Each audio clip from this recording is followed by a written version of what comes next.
कभी सोचा है भारत की जमीन और यहाँ के लोगों के काम में कितना गहरा कनेक्शन है। मतलब ये कोई आज की बात नहीं है। हजारों सालों से हमारी इकोनॉमी और कल्चर सब कुछ इसी पर टिका है। तो आज इसी मजबूत रिश्ते की कहानी को समझते हैं।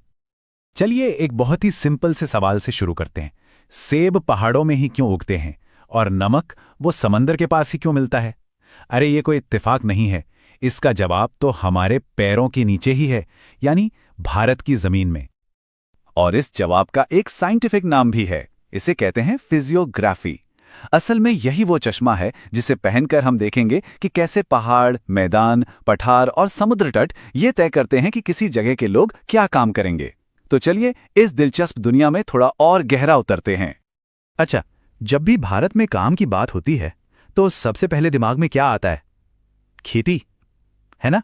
लेकिन आज हम खेती से थोड़ा आगे बढ़ेंगे। आज बात होगी उन कामों की जो सीधे सीधे जमीन और प्रकृति से जुड़े तो हैं, पर फसल उगाने से बिल्कुल अलग हैं। इन कामों को कहते हैं गैर कृषि प्राथमिक गतिविधियां।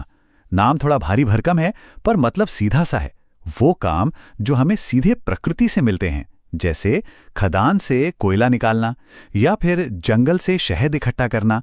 सच पूछे तो ये भारत के ग्रामीण जीवन की लीड हैं। और इसमें बहुत कुछ आता है, जैसे कि पशुपालन हो गया, मछली पकड़ना, जंगलों से लकड़ी या तेंदुपत्ते इकट्ठा करना, खदानों से खुदाई करना। और ये सारे काम पूरी तरह से इस बात पर निर्भर करते हैं कि वहाँ की जमीन कैसी है। तो फिर तैयार हैं? चलिए भारत की एक यात्रा पर निकलते हैं। हम अलग अलग हिस्सों में जाएंगे और अपनी आंखों से देखेंगे कि वहाँ की जमीन लोगों के काम को कैसे शक्ल देती है। और हमारी यात्रा शुरू हो रही है ऊंचे ऊंचे हिमालय से। यहाँ का ठंडा मौसम और ऊंचाई सेब, नाशपाती जैसे फलों के लिए मानो जन्नत है। और पहाड़ों के ढलानों पर वो जो हरे भरे घास के मैदान दिखते हैं ना, जिन्हें बुग्याल कहते हैं, वो भेड़ बकरी चराने के लिए एकदम परफेक्ट जगह हैं। और हाँ, यहाँ के घने जंगलों से तो कीमती लकड़ी और राल भी मिलती है। मिसाल के तौर पर किन्नौर और कुल्लू की घाटियां अपने सेब के बागों के लिए दुनिया भर में मशहूर हैं। और कश्मीर की पश्मीना बकरियों के बारे में तो सब जानते ही हैं, जिनसे दुनिया की सबसे महंगी ऊन बनती है। ये काम गद्दी, भोटियां और गुज्जर जैसे समुदाय सदियों से करते आ रहे हैं। ये सब हिमालय की ही तो देन है। चलिए अब पहाड़ों से उतरकर नीचे आते हैं, भारत के विशाल सिंधु गंगा के मैदानों में। यहाँ की जमीन एकदम सपाट, पानी और चारा भरपूर, तो जाहिर है ये इलाका डेयरी और पशुपालन के लिए बेस्ट है। यहाँ की बड़ी बड़ी नदियाँ मछली पकड़ने का बहुत बड़ा जरिया हैं। और नदियों की लाई हुई चिकनी मिट्टी से ईंटें भी तो बनती हैं। सोचिए, अमूल और वेरका जैसे इतने बड़े डेयरी ब्रांड्स वो गुजरात और पंजाब के इसी मैदानी इलाके से तो आते हैं। वहीं बिहार, यूपी और बंगाल में गंगा नदी के किनारे मछली पालन लाखों लोगों को रोजगार देता है। ये सब मैदानों की ही देन है। अब हमारी यात्रा का अगला पड़ाव है भारत का दिल, यानी हमारा प्रायद्वीपीय पठार। ये जमीन बहुत बहुत पुरानी है और इसीलिए ये खनिजों का खजाना है। यहाँ कोयला, लोहा, बॉक्साइट जैसी कीमती चीजें जमीन के नीचे दबी हुई हैं। और यहाँ के घने जंगल तेंदुपत्ते जैसी वन उपज का एक बहुत बड़ा सोर्स है। झारखंड का धनबाद हो या छत्तीसगढ़ का बैलाडीला, ये खनन के बहुत बड़े सेंटर्स हैं। वहीं बस्तर जैसे आदिवासी इलाकों में तेंदुपत्ता इकट्ठा करना लाखों लोगों की रोजी रोटी का मुख्य साधन है। ये साफ दिखाता है कि पठार की जमीन कैसे माइनिंग और जंगल से जुड़े कामों को जन्म देती है। तो अब हम चलते हैं भारत के तटीय मैदानों की ओर। सोचिए, 7,500 किलोमीटर से भी लंबी कोस्ट लाइन ये समुद्री मछली पकड़ने के लिए एक बहुत बड़ा मौका देती है। केरल और आंध्र प्रदेश के बैक वाटर्स झींगा यानी प्रॉन्स की फार्मिंग के लिए मशहूर हैं। और यहाँ की नमकीन मिट्टी और ह्यूमिड मौसम नमक बनाने और नारियल के बागानों के लिए एकदम परफेक्ट है। और अब हमारी यात्रा का आखिरी पड़ाव, राजस्थान और कच्छ का रेगिस्तानी इलाका।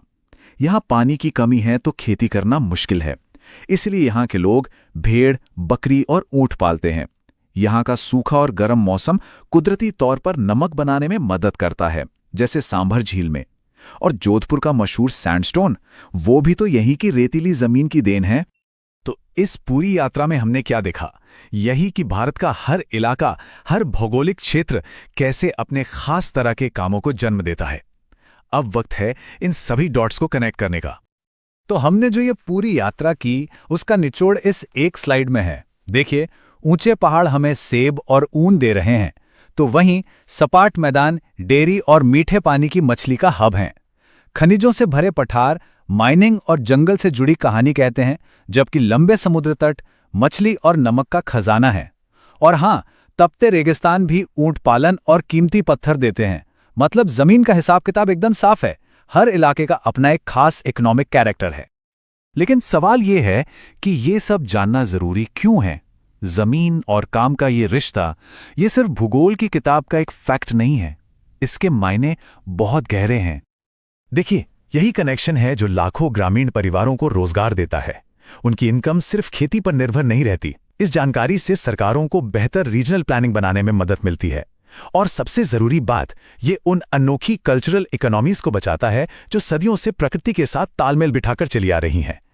और ये बात बिल्कुल साफ है। अगर हम वाकई चाहते हैं कि हमारे नेचुरल रिसोर्सेज का सही इस्तेमाल हो और ग्रामीण भारत तरक्की करे, तो हमें अपनी हर योजना को जमीन की इसी सच्चाई से जोड़ना ही होगा। और अंत में एक सवाल जो सोचने पर मजबूर करता है। हम सब जानते हैं कि क्लाइमेट चेंज हो रहा है, तो क्या जमीन और आजीविका का ये सदियों पुराना, ये मजबूत बंधन भी बदलेगा? और अगर हां, तो इसका हमारे समाज और हमारी इकोनॉमी पर क्या असर पड़ेगा? इस पर सोचना आज बहुत जरूरी है।